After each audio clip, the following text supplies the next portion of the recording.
Bien, buen día. Pues en el primer tema que vimos ya de lo que es la autoconciencia, el título precisamente se llamaba ¿Por qué es importante la autoconciencia? Ya desarrollamos a través de esa charla lo que a nuestro juicio es pues, una plática introductoria de qué es la autoconciencia.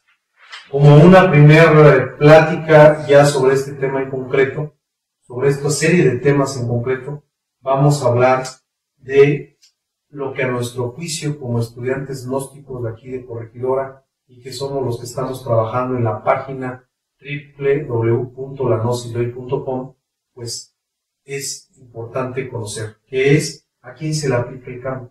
Es importante que nosotros, si vamos a hablar de autoconciencia, vamos a entrar de lleno en pues, lo que ya sabemos todos que es el karma, que es castigo, el dharma, que es premio, etcétera. Y ahí es donde decíamos en la charla anterior, muchos de los que estudiamos la gnosis todo lo asociamos como bueno o malo. Pero vamos a empezar por reflexionar en si el karma es un castigo provocado por las malas acciones en pensamiento, palabra, obra u omisión, pues entonces ¿a quién se le aplica ese karma? Este va a ser el tema que vamos a ver en esta charla. Pero también quiero dejarles comentados los temas que vamos a ver más adelante. No son todos, pero para que ustedes vayan motivándose en este tipo de charlas que vamos a ir teniendo frecuentemente, subiéndolas a nuestra página. Y como ya lo dijimos, también se van a subtitular al inglés, porque gracias a Dios hay muy buena audiencia de las personas de habla, de habla inglesa. Los temas que vamos a ver más adelante va a ser Jehú, la triada, la proyección del ego, el miedo, pero no vamos a ver del miedo. Si se fijan, el miedo ni siquiera lo consideran dentro de los pecados capitales, ¿no? Vamos a ver quién está atrás del miedo, qué relación tiene con el anticristo, por qué el miedo es el primer obstáculo que se necesita vencer para realmente ya trabajar seriamente en el despertar de la conciencia. Vamos a hablar del deber parlok, que es cómo se relaciona el deber parlok con la autoconciencia, la importancia de la transformación de las impresiones, pero visto desde el punto de vista de la autoconciencia, la dependencia y la codependencia. Hay un tema maravilloso donde se nos habla de que los que estudiamos este camino resolvemos la primera ecuación y dejamos insoluble la segunda. ¿Qué quiere decir eso de la primera y la segunda ecuación? Vamos a hablar del espíritu falso, vamos a hablar del ego y sus mentiras, porque el ego nos tiene bien embelesados y siempre nos engaña. Dicen que el origen del sufrimiento es la ignorancia, y lo opuesto a la ignorancia es la autoconciencia. Y cuando hay autoconciencia, te liberas de las mentiras, de las emanaciones del ego y sus yoes que lo acompañan. Vamos a hablar del Padre Shiva, la importancia de hablar de Shiva, del engendrador. Se nos habla mucho de la Madre Divina, del Cristo, pero se nos habla poco de Shiva.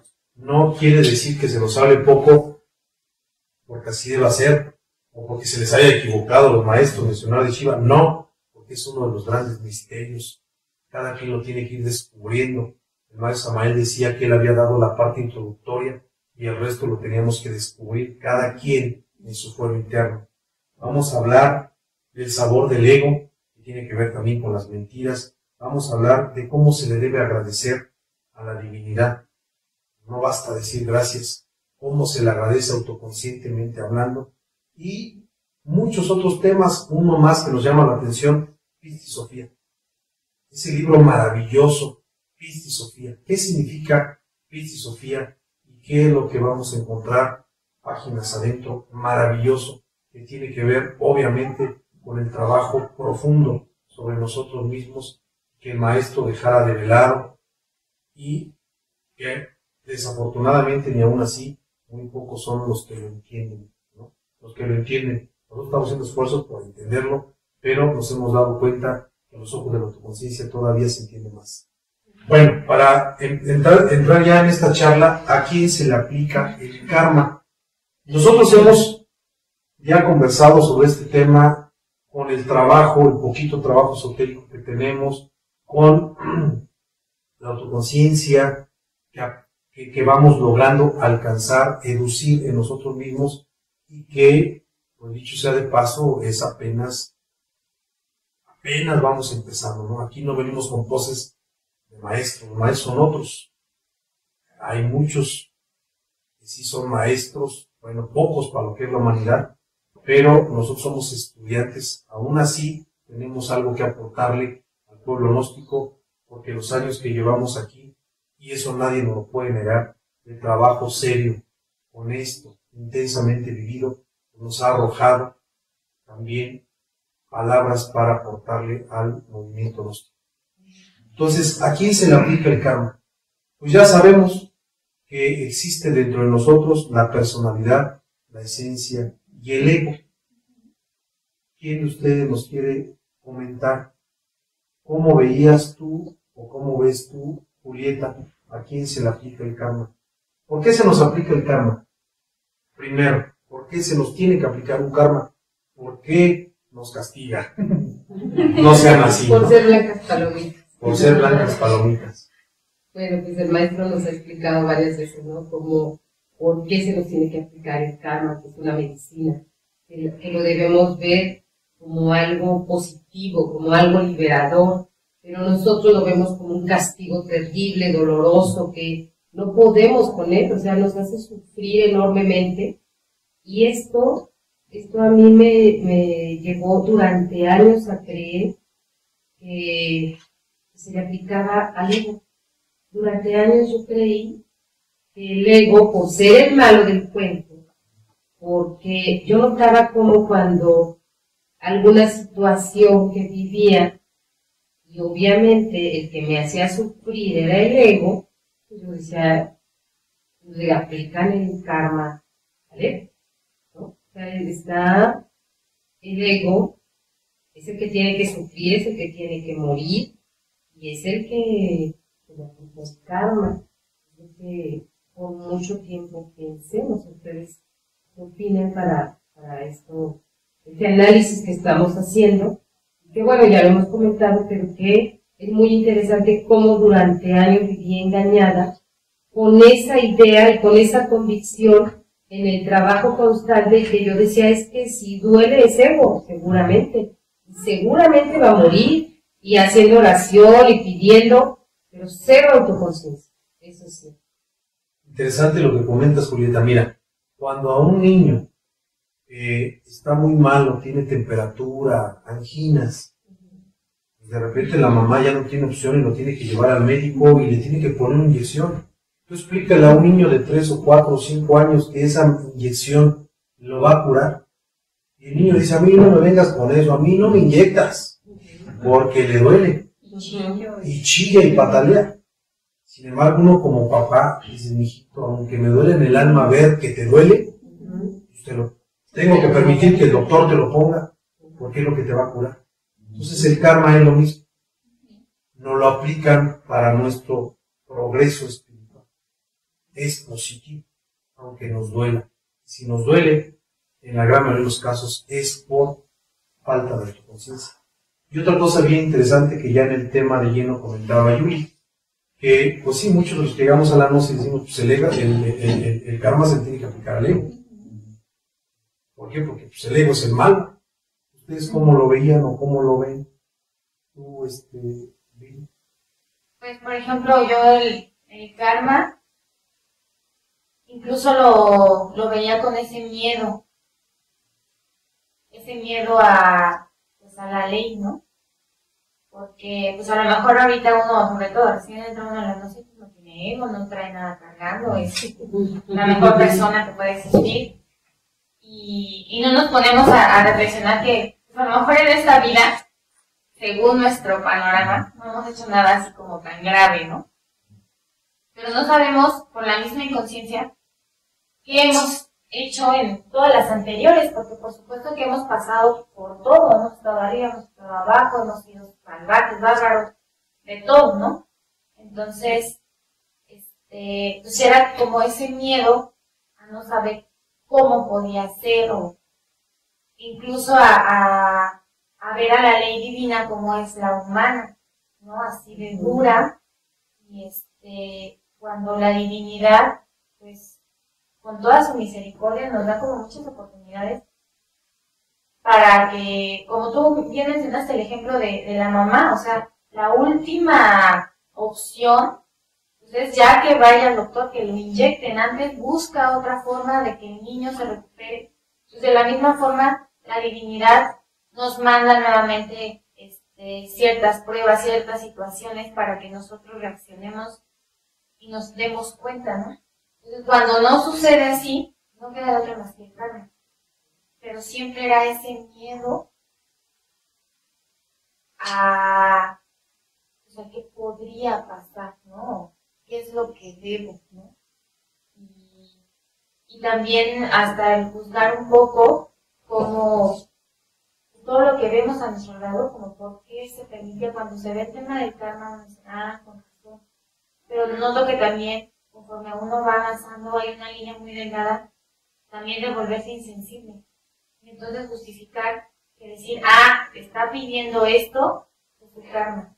Y ahí irse uno al otro extremo de que, pues, yo no, o soy superior a, porque he notado cómo los que estamos aquí en la enseñanza es muy fácil que quiera entrar como ese ego, ese orgullo místico a decir, porque yo ya estoy con otra tijera, cortada por otra tijera, pero realmente pues, todos seguimos dormidos, todos seguimos pues, igual de dormidos.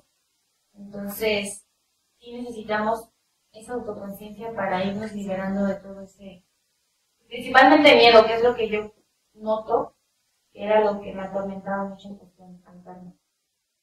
Y ese miedo nos lleva a no hacer, nos lleva a no actuar, nos lleva a no arriesgar, nos lleva a no vivir, porque mejor me abstengo.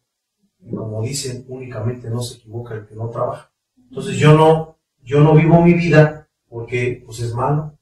Y entonces entramos en una inercia pietista, santurrona, en donde mejor me abstengo. Y no nos damos cuenta o no nos debemos entender que la divinidad no tiene tanto el interés en castigarte o no castigarte, como sí lo tiene en que aprendas. Y ahí es importante hablando del karma. ¿Será que lo que uno debiera de buscar como esencia es no hacer enojar al padre? ¿Será que el padre dice, quiero tener a mi hijo que esté contento, que no me haga enojar? ¿O será que mi padre quiere que ese aprenda y se haga autoconsciente? Porque si es así, vemos por qué los maestros, la diferencia entre una bajada y una caída, han caído y se han embarrado, y de esas embarradas han surgido victoriosos como un ave fénix. Entonces, qué interesante, porque los estudiantes gnósticos, a través de la autoconciencia, debemos darnos cuenta. Si a este camino nada más venimos a ser buenos, comillas, y entonces no arriesgo y no vivo, para no hacer enojar ¿o será que el objetivo no es hacer enojar o no hacer enojar, sino hacerte autoconsciente? Y lo que el Padre espera de ti, no es ni que te portes bien o que te portes mal, sino que te hagas autoconsciente. ¿Tú cómo lo ves, Gladys? Ahorita que estás exponiendo esto, me vino a la mente aquella parábola del hijo pródigo, la que menciona la Biblia, ¿no?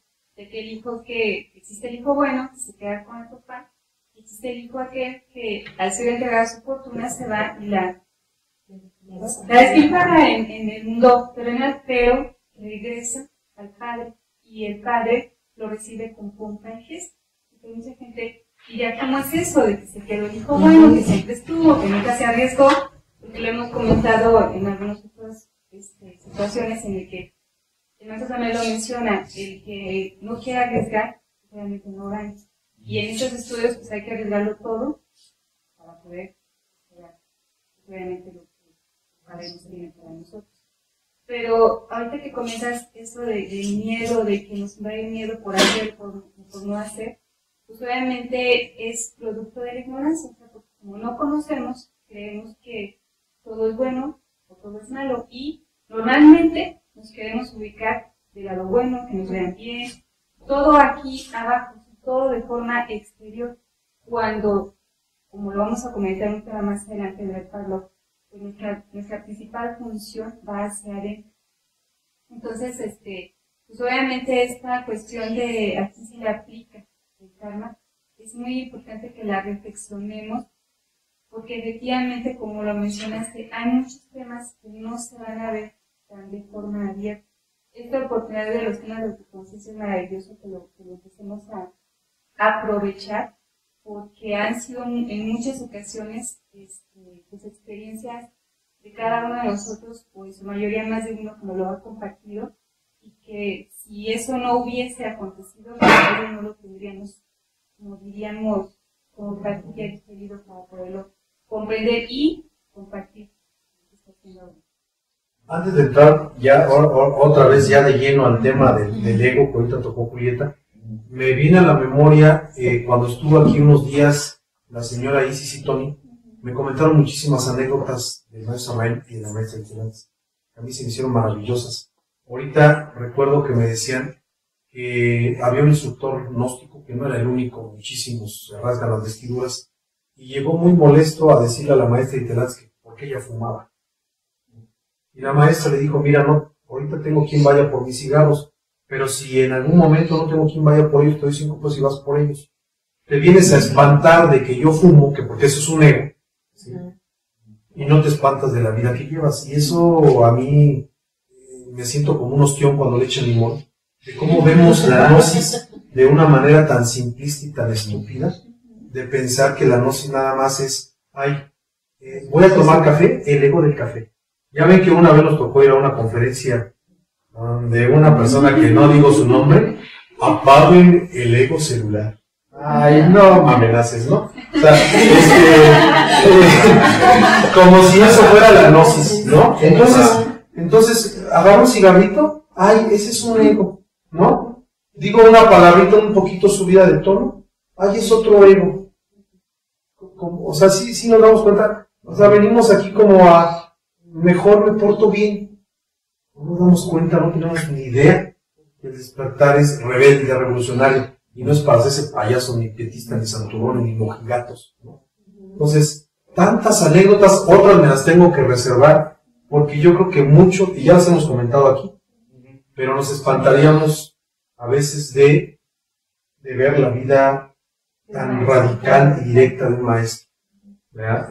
Pero ese caso de los cigarros me llamó la atención, y así pasaba mucho, ¿no?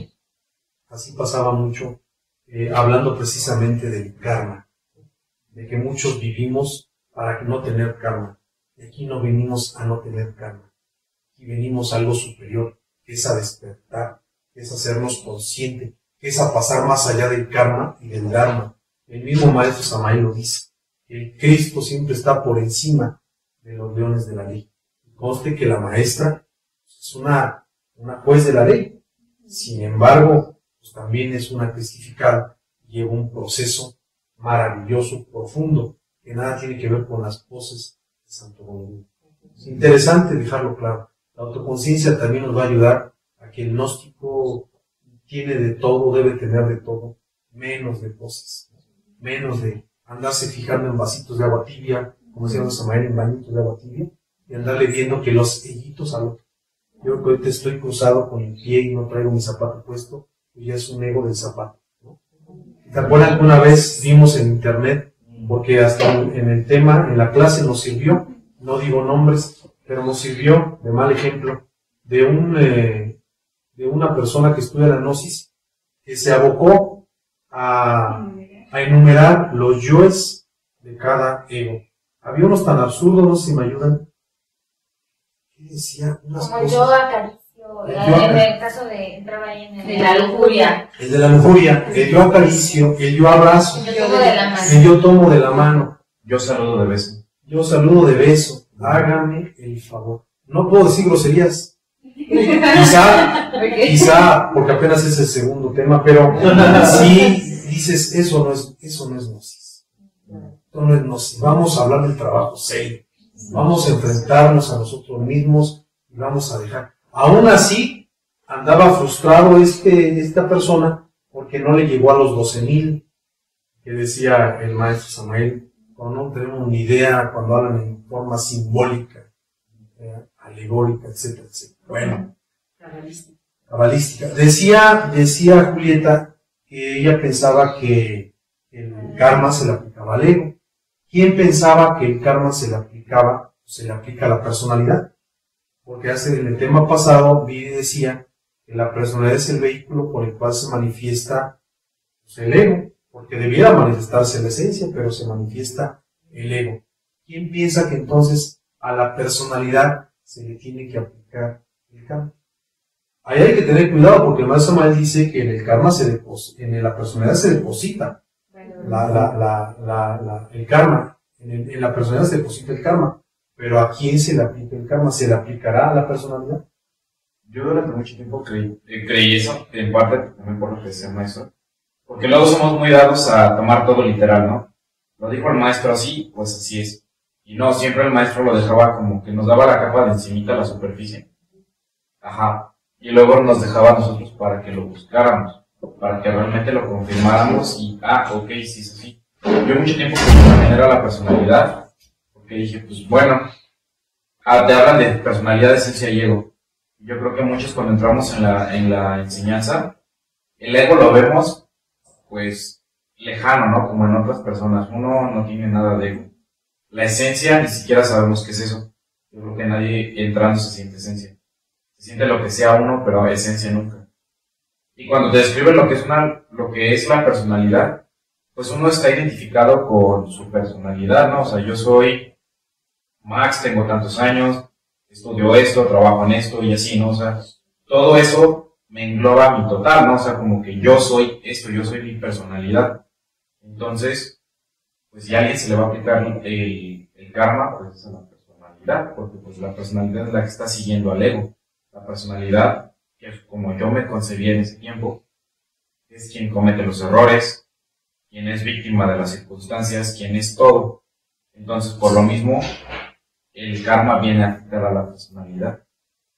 Pero, bueno, así es como yo lo veía, porque es muy fácil identificarse con la personalidad, porque es lo tangible, lo que podemos ver, o lo que el ego nos hace ver más fácil. Y la manera con la que nos movemos, ¿no? Exacto. Y ya verlo así como verse uno como esencia, como algo divino, pues cuesta algo de trabajo y todo va por etapas, yo lo veo así. Ahora lo que dice Max, sí, bueno, estamos viendo si se le aplica al ego, si se le aplica a la personalidad, si se le aplica a la esencia, Gladys, ¿por qué se le tendría que aplicar el karma a la esencia si la esencia es pura? O sea, el maestro Samael lo ha dicho, ¿no? La esencia es lo más digno que tenemos, ¿no? 3% embotelladita, pero es lo más digno que tenemos. Yo creo que a la esencia sí no se le aplica, porque la esencia es lo más puro que tenemos, ¿no? Además, el malo es el ego, y la personalidad, pues hay que desintegrarla. No sé, o sea, entonces, a la esencia yo creo que ahí sí no, ¿verdad? Porque es lo más puro que tenemos. ¿Tú qué opinas?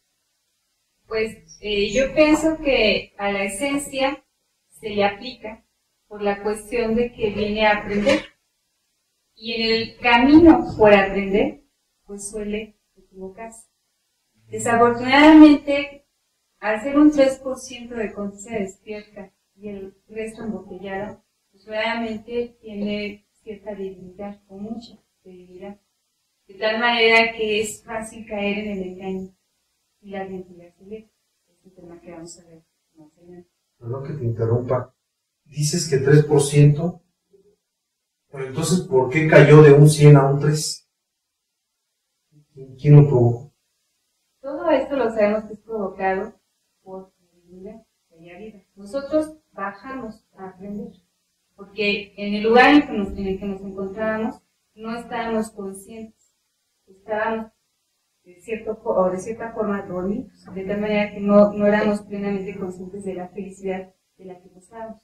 Por eso es que bajamos de donde venimos para regresar autoconscientes, o sea, bajamos sin conciencia para subir con conciencia. Entonces, con lo que comentas, perdón si te interrumpo, con lo que comentas, entonces es la esencia la que provoca todo.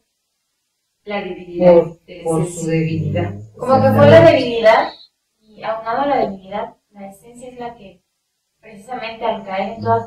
mentiras es la que se aleja cada vez más. O sea, en lugar de irse acercando, se va, de irse acercando al Padre, ¿no? Como salió del Edén, como se ha mencionado. Pero en lugar de buscar ese regreso, con todas estas mentiras, lo único es que se va alejando, y si se dan cuenta, como humanidad cada vez más degenerados, ¿no? Se habla de un 3%, pero pues ya ni al 3% se llega, ¿no? Cada vez es menor.